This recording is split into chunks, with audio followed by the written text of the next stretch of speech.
All right. Hi. You know when it's has been too long uh, to know. No, let me rephrase this. You know when it is too long since the last time you streamed. It's if you have problems with the setting up the actual event. Oh man. Okay, but I think I'm live here. Let's see. Hi YouTube. Hi LinkedIn. Let's see if anybody's here. Please write a quick hello in the chat. All right. I think I'm live. Am I live? I just thought I'd jump on here without quick notification. Is this working?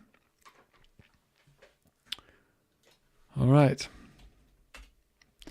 Until we wait, well, let's wait a sec for a few people to show up. Okay, I can't see people on LinkedIn. Hi. All right. Hi, Chef. François. Hello. All right. LinkedIn is working. Yeah, I was titling this. How did I title this? Is DBT ETL for lazy people? So we're going to talk about that, a bit about DBT. Then we're going to talk about today about what skills are most important for data engineers. What's the biggest weakness of data engineers? Pandas. Have you used pandas? I'm asking a lot of questions on LinkedIn. You know my LinkedIn. I always do polls because it's quite fun to see what people actually answer there. That's one of these are a few. What would you quit if you, no, would you quit if return to office becomes mandatory? That's also something I want to talk about today. And some other stuff. Yeah, I hope you have a great week. It's already Thursday, so time flies. And I'm going to this time for real trying to come more often here to the live stream, answer your data engineering questions, help you with data engineering. So 100% will quit. Yeah, let's talk about this in a sec. So yeah, post your answer. No, not the answers. Post your questions in the chat. I'm going to answer them regarding all topics that we talk about, or something that you have on your mind regarding data engineering. I'm here. So let's begin. Here, let's look at the first question. What skills are most important for data engineers? So I posted this here some time ago. This has actually 1,400 votes, so it's not bad. And I wanted to see if coding, communication, database, or the cloud, what's most important? Because people all the time are telling me the most important thing is communication. Communication is the most important thing that people need as scientists, as engineers. I actually want to know this because these 4 things are very important. I would click all of them if I could, but I wanted to see what's most important. Coding, very important. Communication, of course it's important because you need to talk to people, right? You need to figure out the problems, where the problems is, what the goals are, what to do. Databases, how to work with different databases, NoSQL, SQL, data warehouse, and so on, and the cloud. So these are actually the results. I was stunned that actually databases is leading that much. Like 45% actually clicked on databases, which is like, wow. Okay, I was thinking coding would be very high and communication would also be very high. Because, as I said, people keep telling me whenever you read stuff, communication. Turns out it's not that high actually. So, yeah. It's very interesting. I would have thought the cloud would be more because there's a lot of stuff happening on the cloud right now. And yeah, that's something. But coding and databases, that's also what I always say. I would mark, or I would rate coding a bit higher so that it's on the same level as databases, relational database, maybe a bit lower here. And these are the things that you need to work on if you want to become a good data engineer, right? So I don't know if you have actually clicked on this, what you've clicked. I think these are the important things here. Let's add a question until you guys comment. What's the difference between big data engineer and data? Are they the same? It's completely the same. It's completely the same. Data engineer, big data engineer. It's funny because I was just talking with somebody about this. Like, a few years ago, almost nobody was talking about data engineering. I know everybody was talking about big data. And it was like, big data. It was a hype. It was just this term. It was a lot of marketing. And now finally this has gone down. Who talks about big data nowadays? Nobody. Almost nobody. Data engineering, that's the right term. Big data I don't like to use it anymore. I think I removed big data from everything. Yeah. So that's something that is important.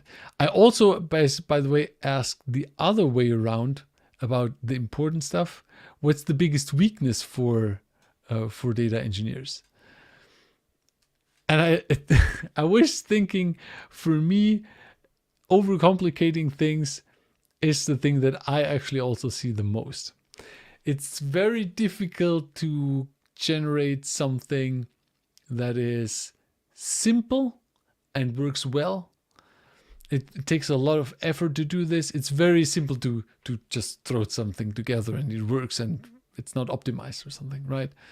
But that is overcomplicating things. That's something a lot of engineers like to do. We all know all these shiny tools and new techniques and we want to try the stuff out, and then we're building this giant thing, although we don't really need that. So that's something I absolutely agree with this. I think if you have been an engineer, then I'm guessing you fall into that trap as well, right? That's one of the things. Being terrible at communication, I don't know actually if I agree with this.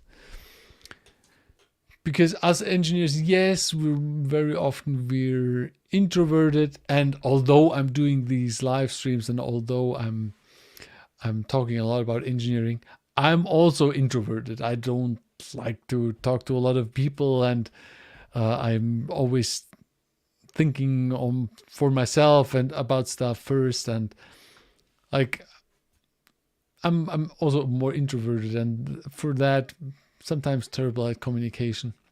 Maybe this is the quality of an engineer. I don't know. Being an introvert. I don't know what you think. Finding expensive solutions, that's very often, I think that's something that comes out of overcomplicating things. But usually an engineer should take care of finding a good and cheap and practical solution, right? I think so.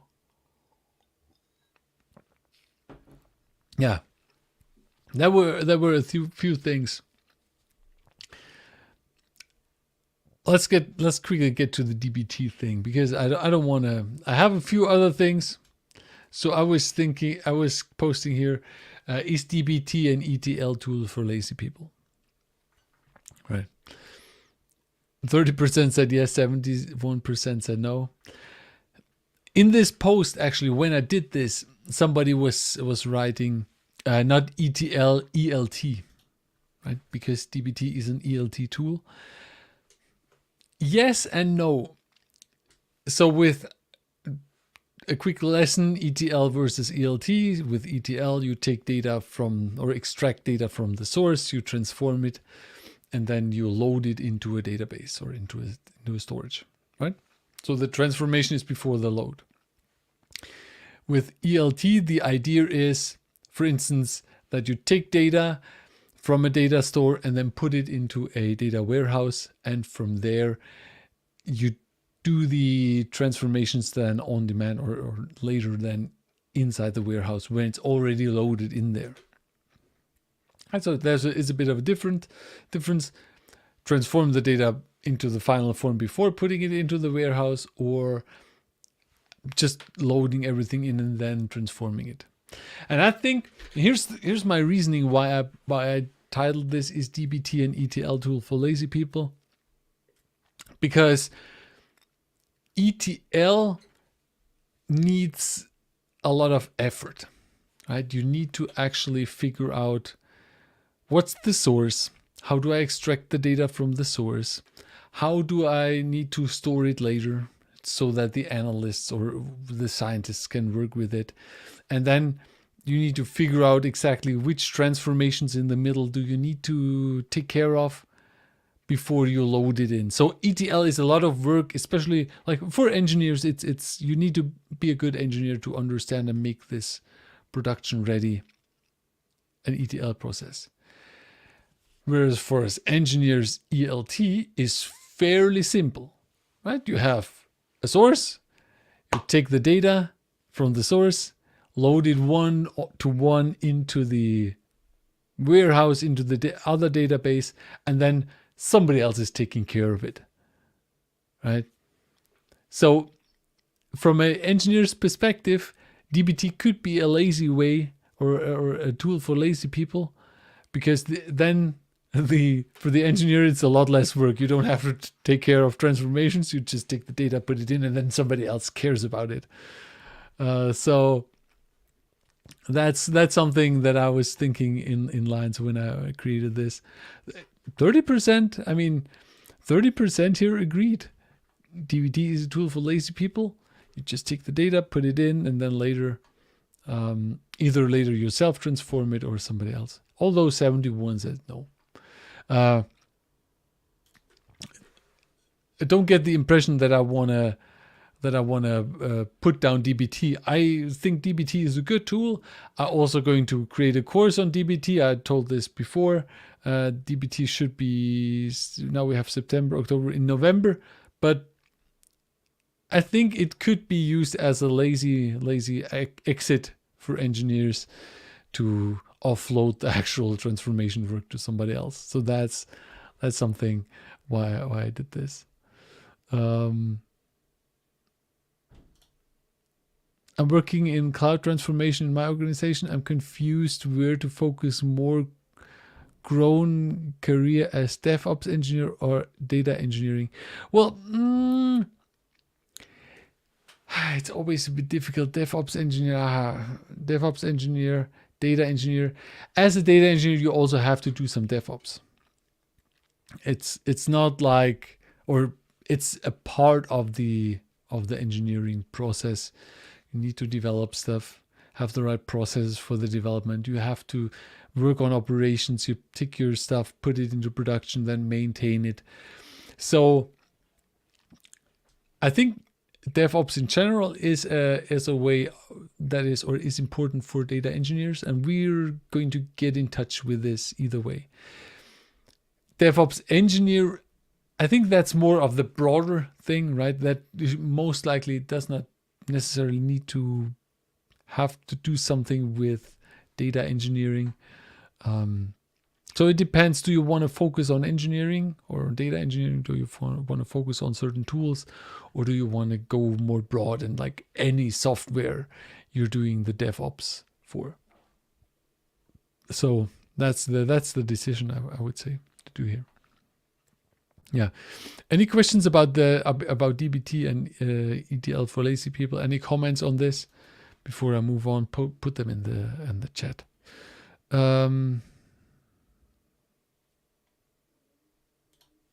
Hi, Liberato. Hi. Could you please guide what exactly to learn in Python? We want to learn it for data engineering. If any dedicated video of yours kindly suggest. Thanks. Vincent, I have something in my academy for this. I have a course, Python for data engineers. Just go there, go into the academy and look at the contents of let's quickly go there. But let me go there. I can show you the curriculum. I think generally people are overestimating what you need to learn for as an engineer for in Python. So I would say here, can you read this? Is this visible enough? I actually can't see this. Let me know if this is too small, because in my preview here I can't see this. If it's, I can make out if it's too small. So generally what you need to look into is you need to have a bit of advanced Python knowledge, right? You need to understand how classes work, how modules work, exception handling, logging. That's stuff you need to take care. As an engineer, this is not specifically for engineers.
Hello, hello. Am I back?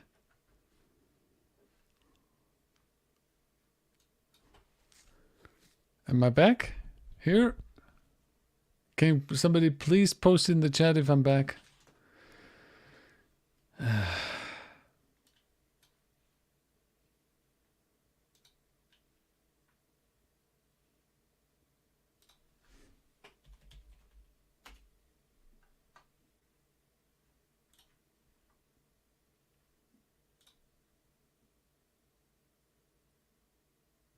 Am I back? I think. Guys, please post in the chat. Okay, I'm back. Okay, I'm sorry. We had a 10-second power outage here in Germany, in our town. Super annoying because then everything was off, and I was looking at the power meters and everything was off as well. So it wasn't just my house, it was every house here in the neighborhood. So what was I talking about? What was I talking about? Can somebody help me what I was talking about?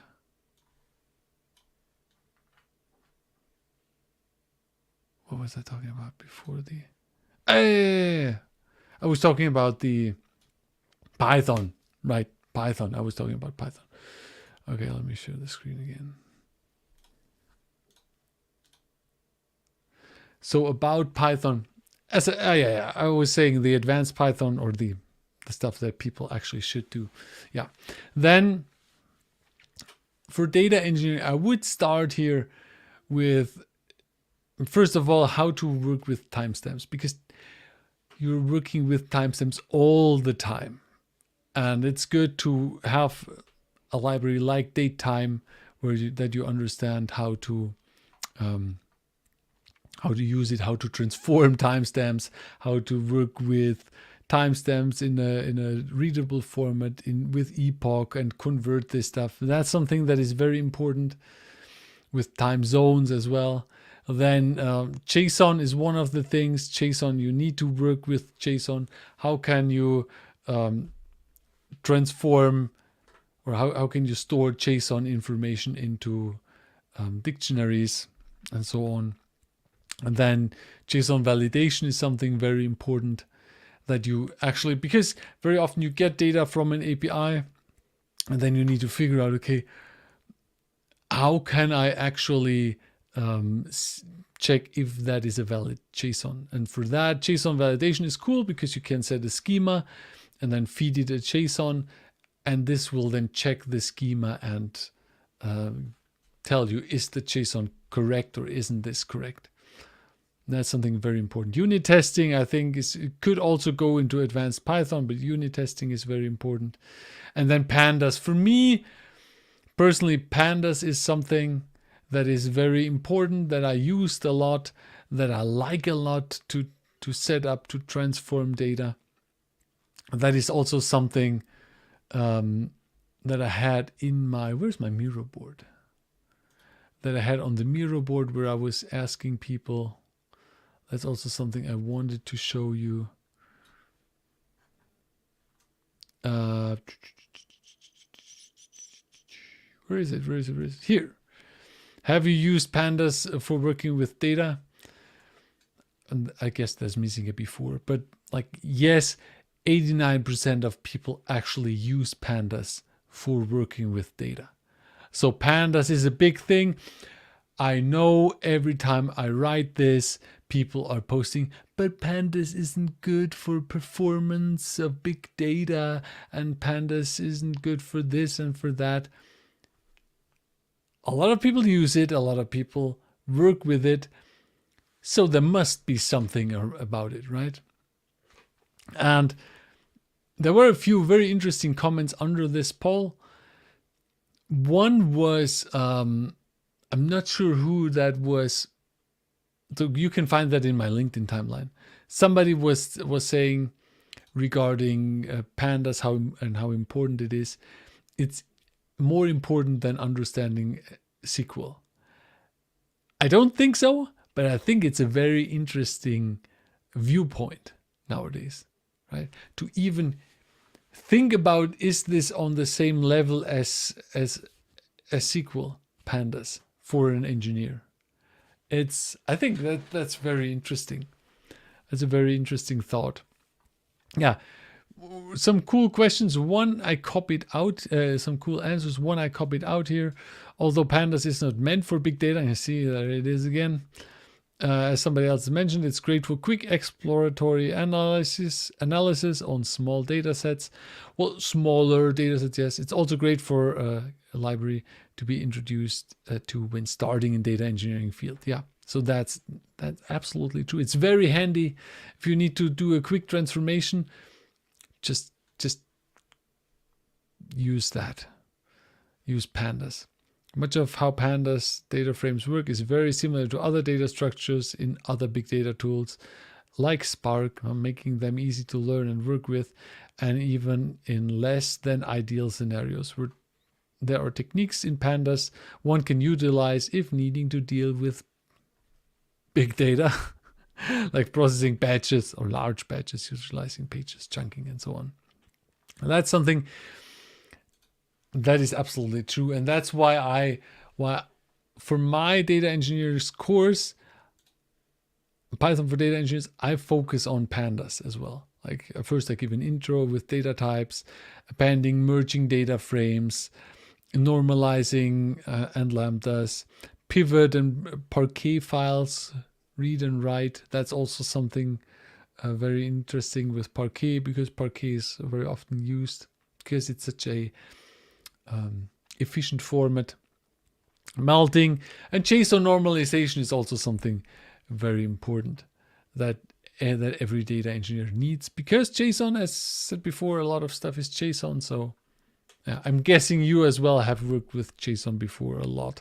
So yeah, requests, then working with sources and sinks. That's something for Python for engineers. Requests, the request library, very important. Working with databases, how to set up a database. I think in this I used, what did I use there? Postgres, I think. And yeah, basically doing bulk loads and doing query of databases. I think that's something every engineer needs. Yeah. If you want to look into more details of this course, I have here. No, that's the introduction to Python. There's, for you, if you're not logged in, I have a site where there's also more information about this course. But I think that's the important stuff. And that's also why so many people use pandas, just like we talked about DBT before, just like the Airflow topic, right? That's something very important. Do I have the Airflow actually here? I actually have the Airflow here. Airflow. Do you know someone using Airflow in production? 71% says yes. So out of 1,000 people here, 700 say yes. I actually know somebody using Airflow. There was also somebody in this comments that used the old Star Wars Obi-Wan Kenobi thing, like, yes, of course, I know him. It's me. That was very funny. Yeah, so that's something very important. Python for data engineers, pandas, ETL for lazy people. Let's not talk about this. The other thing, that's something general I want to ask. Like, what do you think about this? Now you're here in the chat. Would you quit if return to the office becomes mandatory? I've read this a few times and I actually wanted to see what the people say, right? If this is in my network, what do people think about this? And it's 62%. I mean, that's a lot, isn't it? I think that's a lot. I'm guessing I don't know. What do you think? Post in the chat. What do you think about this? I think it's for us engineers or scientists, everybody in the data realm. The last 2 years or 2.5 years now, we know that we can work from home basically all the time, right? We have no problem working from home. There's literally no reason to really go to the office. We have our communication platforms, Slack or Microsoft Teams or whatever, right? And we can stay in touch with people. The work we do does not really need that we come to the office. So I think that is something very interesting. And yeah, I if I for me if I were in that shoes, it would be very difficult for me because I like a lot working from home. I liked it when I maybe because as I said earlier, because I'm more of an introverted person. Um, I don't know. That's something that is interesting for me. Um, Interesting thought. I most likely I would also look for something new. If I were in a job where I know I don't need to go to the office, I don't need to travel an hour a day to the office and back. For a lot of people, it's even more, right?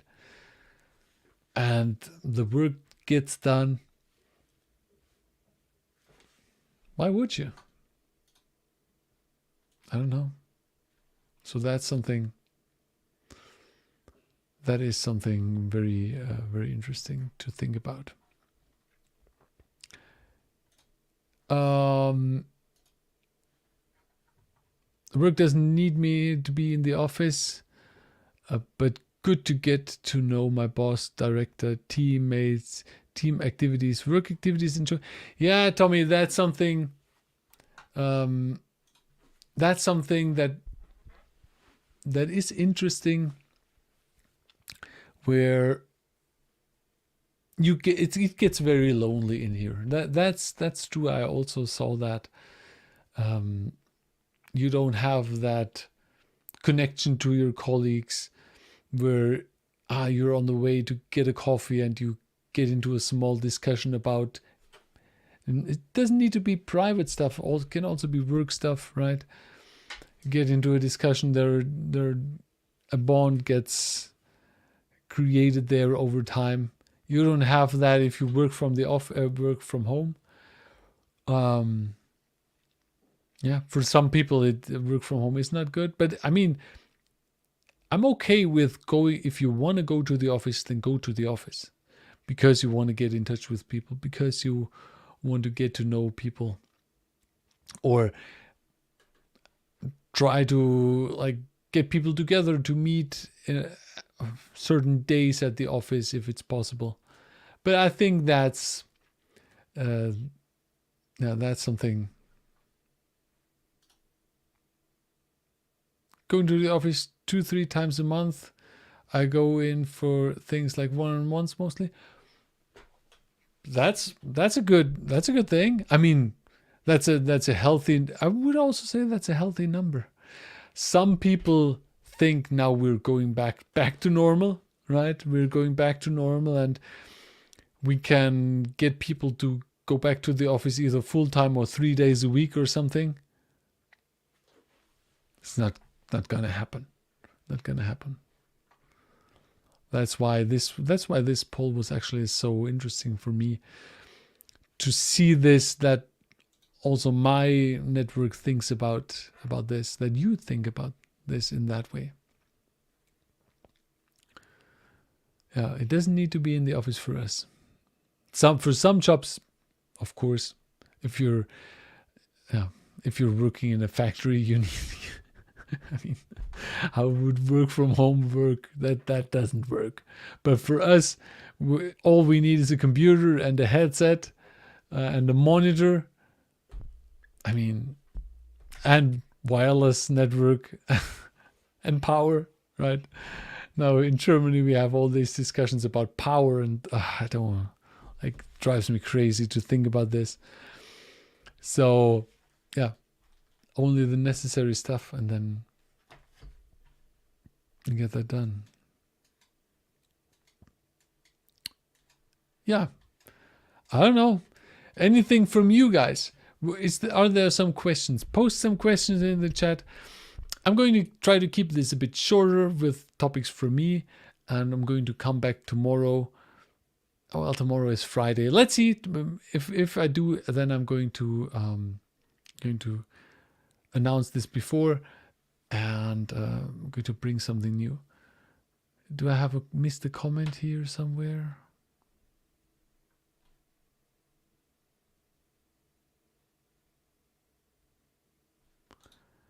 Pandas keeps changing my int columns to floats. DBT is heaven. Okay.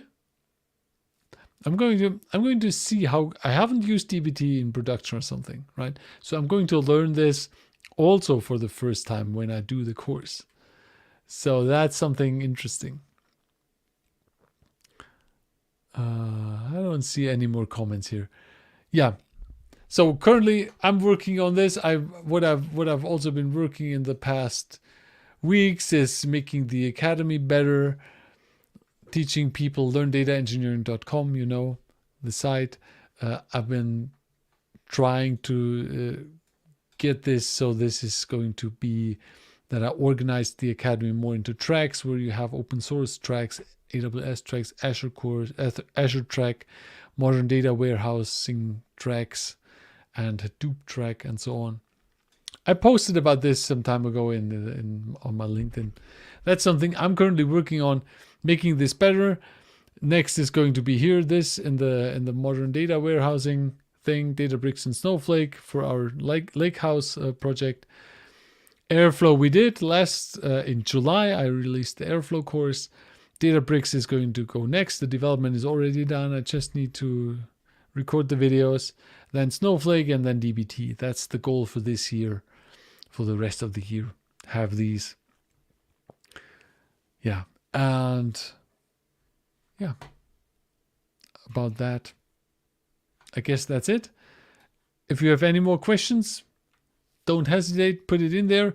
By the way, if you want to join a Discord, our Learn Data Engineering Discord server, we did the jump from in our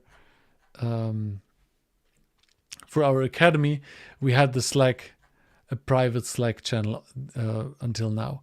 We now switched to a public Discord server. You find that Discord server here. Let me show you the Discord server. You go to my site, learndataengineering.com, and then you scroll down here.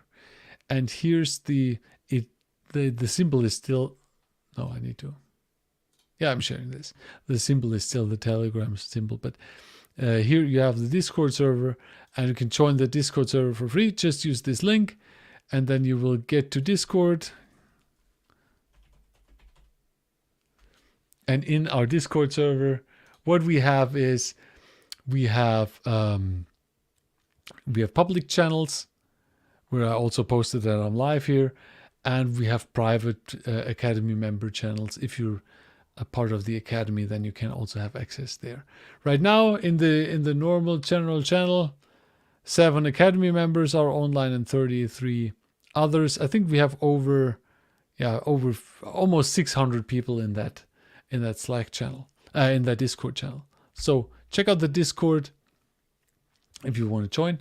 Otherwise, we see each other here tomorrow. Hopefully same time.